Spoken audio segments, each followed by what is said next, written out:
না না না না না, আমরা একদমই যমজ বোন নই, কিন্তু হ্যাঁ যমজ হওয়ার চেষ্টা করছি। তাই এই যে ড্রেস জুয়েলারি সব একেবারে সেম সেম নিয়েছি, পরার চেষ্টা করেছি। তো দেখে নাও এই যে জামাটা পরে আমাদেরকে কেমন লাগছে। আর জামাগুলো কিন্তু আমরা মিশো থেকে নিয়েছি। যদি তোমাদের লিঙ্কের প্রয়োজন হয় আমাকে কমেন্টে জানাতে পারো, আমি দিয়ে দেবো। তো এই যে আমাদের কাতু দেখছো পিছন থেকে কীরকম মজা করছে, হাসছে খেলছে, আবার আমার কাছে এসে আমাকে ডিস্টার্ব করছে। ওইদিকে দূরে আমার ছেলে রয়েছে, দুজন মিলে খেলছে। তো আমার বোন ক্যামেরার সামনে আসতে অতটাও কমফোর্টেবল নয়। আমি যেহেতু বলেছিলাম একটা ভিডিও বানাবো, তাই ও করছে। আবার মাঝে মাঝে ওর মেয়ে কান্নাকাটি করছে, ওর কাছে যাচ্ছে, খেলাচ্ছে, ভোলাচ্ছে, আবার মাঝে মাঝে এসে রেডি হচ্ছে। আর আমি ক্যামেরার সামনে রেডি হচ্ছি। বিচে ঘুরতে যাব বলে রেডি হচ্ছিলাম, কিন্তু এমন কিছু হলো যে আমরা এত রেডি হয়েও আমাদের আর বিচে যাওয়া হলো না। তো শেষ পর্যন্ত দেখতে থাকো, তোমাদেরকে বলবো কেন যাওয়া হলো না, কি হলো। এখন রেডি হচ্ছি, মেকআপ করছি কিছুটা। তো যেমন পারি সেরম করছি, মেকআপ নিয়ে আবার কেউ জাজ করো না যে এরম নয় ওরম হয়, আমরা যেরম পারি সেরম করছি। তো এখানে আমি এখন ফাউন্ডেশন মাখলাম, বিচে যাব বলে সানস্ক্রিনও মেখেছি। কারণ মেকআপের লেয়ার আমার মনে হয় যত বেশি পড়বে ট্যান থেকে তত বাঁচতে পারবো। কারণ সমুদ্রের কাছে গেলে তো অনেক ট্যান পড়ে, অনেকেই জানো। তো যেহেতু এখানটা আমার জামার জন্য ফাঁকা রয়েছে, তো আমি ওখানে একটু ফাউন্ডেশন লাগিয়ে নিলাম। আর আমার চোখের নিচে তো একেবারে কালিই কালি, তাই একটু কনসিলার দিয়ে ঢাকার চেষ্টা করছি। আর ভেবেছি দুইজন বোনে একেবারে একই সাজবো, একই রকম মেকআপ করবো, একই রকম চুল বাঁধবো।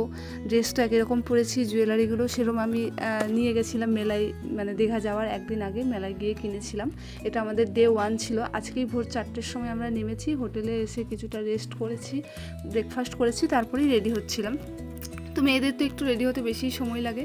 তো সেই মতো আমার বোন আর আমি আগের থেকে রেডি হচ্ছিলাম। বাকিরা ভাই আর বোনের বর, আমার বর রয়েছে, আর বাচ্চারা তো খেলাধুলা করছে, তোমরা দেখতেই পাচ্ছ। এদিকে আমার বোনও কতটা ক্লান্ত, তোমরা মুখ দেখে নিশ্চয়ই বুঝতে পারছো। সবাই খুবই ক্লান্ত, যেহেতু বাসে সেরমভাবে ঘুমটা হয়নি। আর আমাদের এসিতে থাকা অতটা মানে অভ্যেসে নেই, তাই এসি বাসে এসে আমাদের খুবই অসুবিধা হয়েছে। ঢাকা টাকা নিয়ে আসিনি, বুঝতে পারিনি যে এতটা বেশি ঠান্ডা লাগবে, তাই ঘুমটা একদমই ভালো মতো হয়নি। তো এখানে বোনকে আমি আইলাইনার আর মাস্কারা লাগিয়ে দিচ্ছি, ও ঠিকমতোভাবে লাগাতে পারে না। তো চলো এবার তোমাদেরকে বলি, এত কিছু প্ল্যান করে এত সুন্দর সাজুগুজু করে কেন আমাদের বিচে যাওয়া আর হলো না। তো এদিকে তো আমরা দুজন রেডি হচ্ছিলাম, ততক্ষণে বোনের বর বিছানায় পড়ে সে ঘুমিয়ে পড়লো। তার মধ্যে আমার বোনের মেয়েও ঘুমিয়ে পড়লো। আবার আরেকটু পরে আমার ছেলে শুলো, সেও ঘুমিয়ে পড়লো। তার কিছুক্ষণ পরে আমার বোন শুলো, আমার বর শুলো, সেও ঘুমিয়ে পড়লো।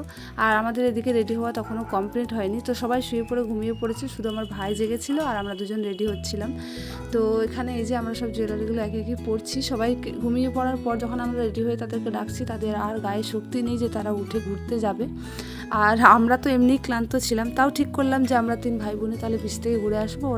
তবে আমাদেরকে কেমন লাগছে কমেন্টে কিন্তু অবশ্যই জানাবে।